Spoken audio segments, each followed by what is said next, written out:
যেখানে বছরের শেষ মানেই হালখাতা, পুরনো হিসেব মিটিয়ে মিষ্টিমুখ, সেখানে পৃথিবীর এক কোণে বছরের শেষ মানেই কিল, ঘুষি, থাপ্পড়।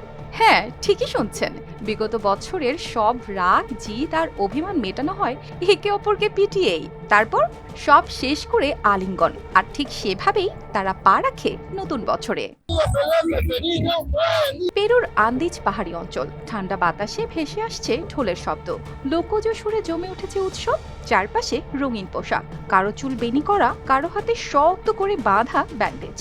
দেখতে যেন মেলা, কিন্তু এই মেলার মাঝেই আছে এক অদ্ভুত আয়োজন। নাম তার তাকানাকুই। শত বছরের পুরনো এই প্রথায় অংশ নেয় নারী, পুরুষ সবাই। সারা বছর ধরে জমে থাকা ছোট বড় ঝামেলা, অভিমান, দ্বন্দ্ব সব কিছুরই নিষ্পত্তি হয় এই একদিনেই, ক্রিসমাসে। লড়াইয়ের আগে প্রতিপক্ষ একে অপরকে সম্মান জানায়, চোখে চোখ রাখা, হালকা মাথা নাড়ানো, যেন নীরব একটা চুক্তি।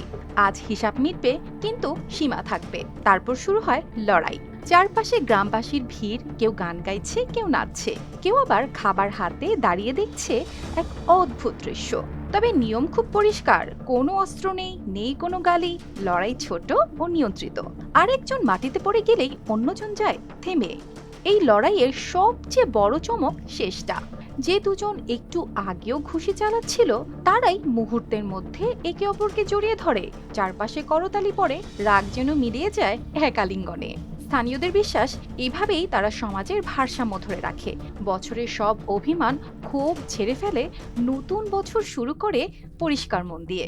একজন অংশগ্রহণকারী বলেছিলেন, সারা বছর মানুষে মানুষে সমস্যা হয়, আর সেই সমস্যার সমাধান তারা খুঁজে পায় এই একদিনেই। তাদের মতে মুখোমুখি লড়াই করেই সব মিটে যায়, তারপর থাকে শুধু সম্মান।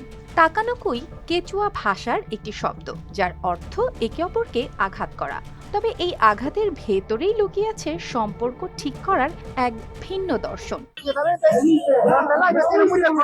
একসময় যখন কোনো বিচার ব্যবস্থা ছিল না, তখন মানুষ নিজেরাই এভাবে সমস্যার সমাধান করত। সময়ের সঙ্গে সেটাই হয়ে উঠেছে উৎসব, যেখানে রাগ আছে, উত্তেজনা আছে, কিন্তু শেষে থাকে মিলন। অর্পিতা জাহান, RTV।